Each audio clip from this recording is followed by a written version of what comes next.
Tommy Robinson, the well-known activist, has recently been sentenced to 18 months in prison for contempt of court after admitting to repeatedly breaching a high court order by spreading false claims about a Syrian refugee. Robinson, who is 41, acknowledged that he had violated the court's restrictions on 10 separate occasions, including through the release of his film titled Silenced. This film, which contained the allegations he was legally forbidden to discuss, has become a focal point of the case. His sentencing has stirred debate among his supporters and critics alike, raising questions about free speech, legal boundaries, and the impact of Robinson's actions on the broader social discourse. As Robinson was escorted out of court, a display of solidarity from his supporters added to the controversy. Many of his followers waved and blew kisses, visibly emotional as Robinson was led away, prompting discussions on whether his legal battles are transforming him into a martyr in the eyes of his base. Some argue that this public display of support and sympathy could have wider social implications, as it amplifies Robinson's influence and underscores the divisiveness surrounding his figure. Labour activist and writer Aisha Ali Khan offered insightful commentary on the case, suggesting that Robinson's actions might be part of a calculated effort to gain public sympathy and, perhaps, financial backing. Ali Khan noted that Robinson had been specifically prohibited from discussing details of his 2018 libel case, which involved a Syrian refugee. Despite this legal restriction, Robinson proceeded to release his film and give media interviews that brought the allegations to light again, defying the court's order. In her analysis, Ali Khan suggested that these breaches of the High Court order may not simply be impulsive acts of defiance. Rather, they could be strategic moves designed to foster public sympathy and financial support. This view is underscored by reports that Robinson received a considerable amount of donations following his arrest, which could indicate that his legal issues have also become a channel for rallying financial backing from his followers. The case has not only reignited debates over freedom of speech and legal accountability, but has also cast a spotlight on how polarizing figures like Robinson navigate the media landscape to their advantage. Ali Khan's observations highlight the complexities of the situation, suggesting that Robinson's willingness to risk prison time could be part of a broader plan to sustain his influence and secure a form of symbolic support that keeps him relevant in public discourse.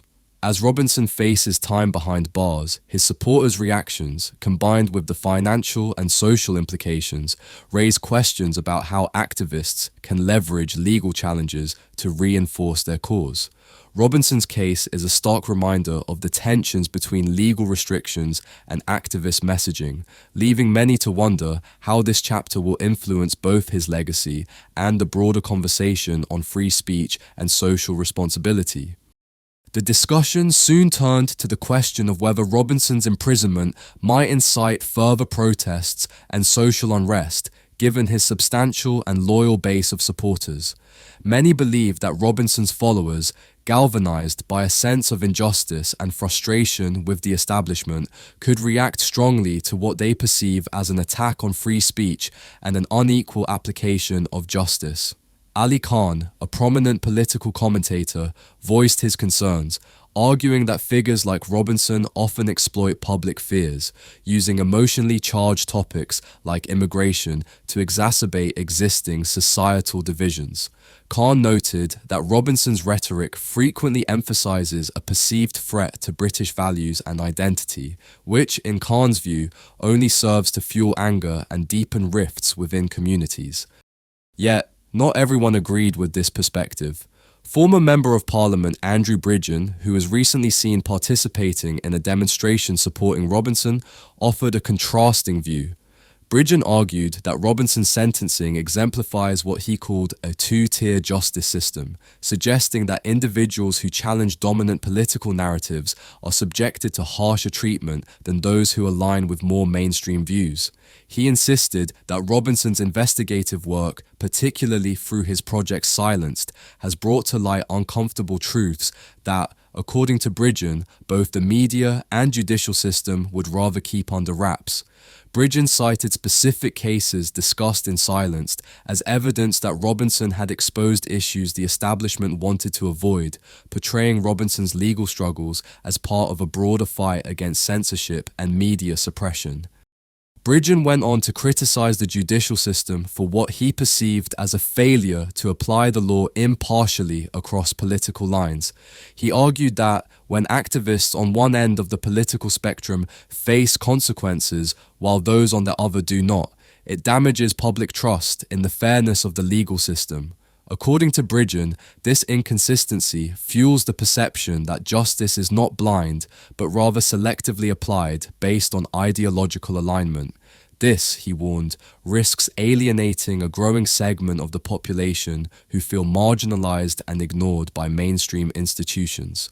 For Bridgen and other supporters, Robinson's case has become emblematic of a broader struggle over freedom of expression, transparency, and accountability, with Robinson seen as a symbol for those who feel their voices are systematically silenced.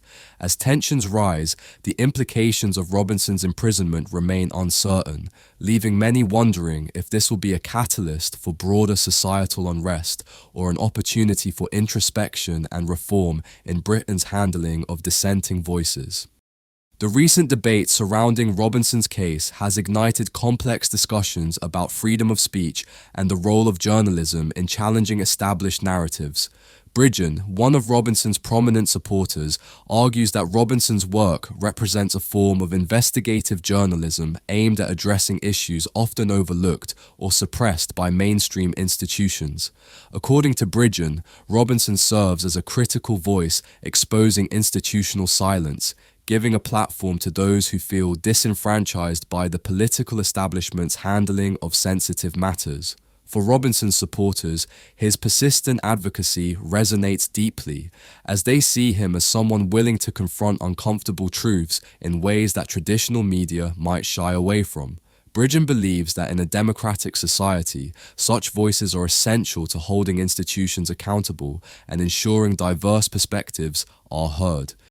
However, Robinson's critics offer a starkly different perspective, asserting that his approach, rather than informing the public, often contributes to misinformation and fuels social division.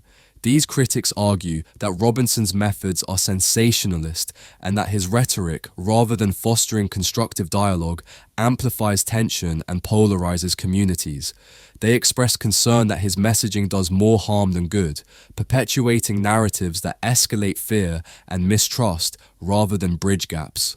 Furthermore, some question Robinson's intentions, viewing his repeated defiance of legal restrictions as not merely an exercise of free speech, but as a deliberate challenge to the legal boundaries set for public safety and social cohesion. As Robinson begins his sentence, the broader implications for freedom of speech, justice, and the nature of political discourse come into sharper focus. His case has spurred intense reactions from both supporters and critics, each framing his actions within larger ideological debates. For those in favor of Robinson, his situation is a case study in the need to protect dissenting voices, especially those who challenge the status quo. They see his work as a necessary counterbalance to institutional narratives, arguing that restricting his speech poses a threat to democracy itself. Conversely, critics argue that freedom of speech must be balanced with social responsibility, contending that Robinson's actions demonstrate the risks of unchecked rhetoric in an increasingly polarized society. The case also raises questions about how justice should operate in a diverse society where opinions diverge so widely. Is justice merely a tool for maintaining order, or does it serve a greater purpose of fostering unity? The ongoing discourse surrounding Robinson reflects deeper societal questions about the role of law, the limits of expression, and the responsibilities that accompany free speech.